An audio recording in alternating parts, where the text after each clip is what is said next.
Assalamualaikum warahmatullahi wabarakatuh. Puji syukur atas kehadirat Allah yang telah memberikan kita kesehatan, dan selawat beriringkan salam tak lupa kita kirimkan kepada arwah Nabi kita Muhammad SAW yang berupa sepotong doa, Allahumma sholli ala Sayyidina Muhammad wa ala ali Sayyidina Muhammad. Baiklah, sebelumnya kami akan memperkenalkan diri. Kami dari kelompok 7. Nama saya Ramza Miliati dan teman saya Farihatus Solehah. Di sini kami akan mempresentasikan makalah tentang nutrisi karbohidrat untuk ruminansia.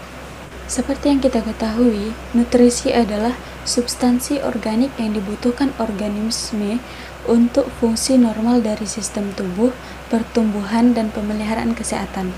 Jadi, nutrisi adalah apa yang terkandung dalam pakan tersebut. Sedangkan karbohidrat adalah sumber energi yang utama bagi ruminansia.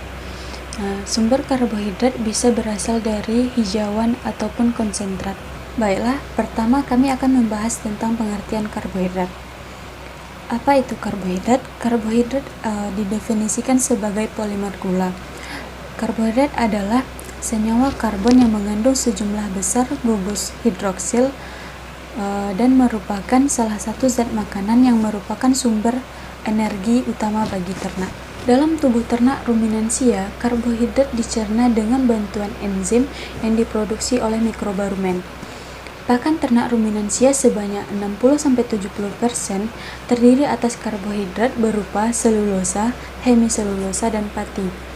Selulosa, hemiselulosa, dan pati tidak dicerna oleh enzim yang dihasilkan oleh ternak ruminansia, tetapi dicerna oleh enzim yang dihasilkan oleh mikroba rumen. Mikroba rumen memfermentasi dan mengubah sejumlah besar komponen karbohidrat menjadi volatile fatty acid yang menghasilkan energi dalam bentuk ATP.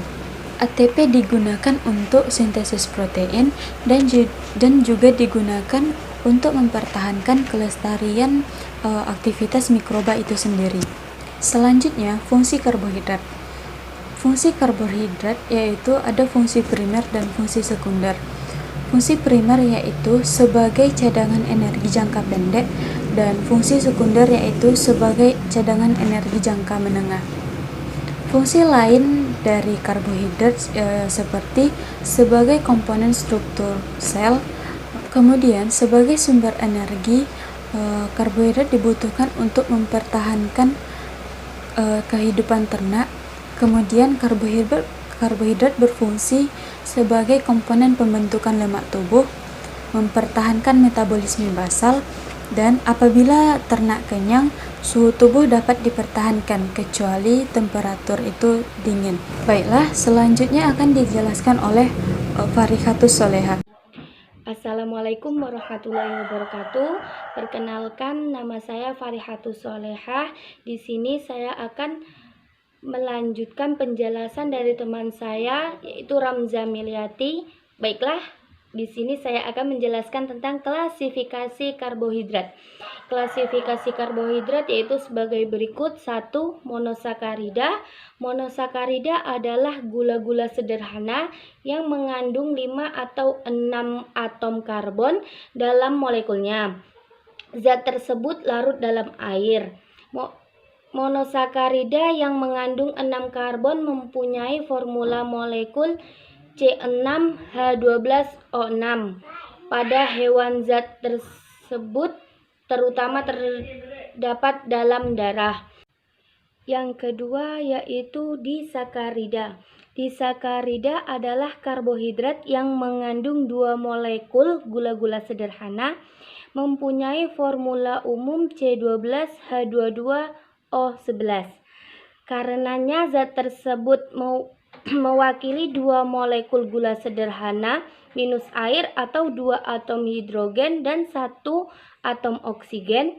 Disakarida yang sangat penting adalah sukrosa, maltosa, dan laktosa. Yang ketiga, trisakarida. Trisakarida terdiri dari 3 molekul monosakarida yaitu galaktosa, fruktosa, dan glukosa. Selanjutnya yang keempat, polisakarida. Polisakarida mempunyai formula kimiawi umum, berarti bahwa zat tersebut mengandung banyak molekul gula-gula sederhana. Kedua golongan utama dari polisakarida adalah pati dan selulosa. Meskipun masih ada golongan-golongan lebih kecil lainnya yang kurang penting, selulosa merupakan kelompok organik terbanyak di alam. Hampir 50% zat organik dalam tumbuh-tumbuhan diduga terdiri dari selulosa. Hewan ruminansia seperti sapi, domba, dan kambing yang mempunyai mikroorganisme selulolitik dalam perut besarnya dapat menyerap selulosa dan membuat hasil akhirnya atau asam lemak atsiri berguna bagi hewan itu sendiri. Baiklah, selanjutnya sumber-sumber karbohidrat bagi ruminansia.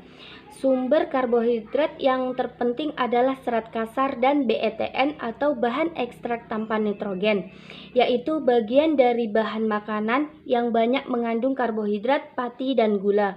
Selulosa adalah suatu polisakarida yang mempunyai formula umum seperti pati. Senyawa ini sebagian besar merupakan komponen utama penyusun dinding sel tanaman dan bagian berkayu dari tumbuh-tumbuhan. Selulosa tidak dapat dicerna dan tidak dapat digunakan sebagai bahan makanan kecuali pada bahan ruminansia seperti sapi, domba, dan kambing yang mempunyai mikroorganisme selulotik dalam rumennya. Sumber karbohidrat ruminansia yaitu sebagai berikut. 1. Hijauan kasar dapat memasok forages kebutuhan energi pada ransum ternak meskipun energinya tidak setinggi konsentrat. Kedua, hijauan tua. Kandungan serat kasar, selulosa, dan lignin meningkat dan mengakibatkan rendahnya kecernaan pakan. Yang keempat, molases. Fungsi molases memperbaiki palatabilitas aktivitas mikroba rumen, mengurangi debu, dan sebagai bahan pengikat pada pemeletan pakan. Keempat, sumber karbohidrat lainnya seperti dedak, ongok, gaplek, jagung, sorghum, dan gandum. Pemberian pakan yang mengandung karbohidrat mudah larut akan menghasilkan produksi VFA yang lebih tinggi jika dibandingkan dengan pakan yang mengandung serat tinggi. Ransum yang kaya pati, produk akhir fermentasinya adalah berupa asam lemak atsiri dengan proporsi asam propionat yang relatif lebih besar dibandingkan dengan ransum yang tinggi serat kasarnya. Sebaliknya, ransum yang kaya serat kasar, maka porsi produk fermentasinya lebih besar adalah asam asetat jika dibandingkan dengan ransum yang kaya pati. Sekian penjelasan materi dari kami. Apabila banyak kekurangannya, mohon dimaafkan. Wabillahi taufik wal hidayah. Wassalamualaikum warahmatullahi wabarakatuh.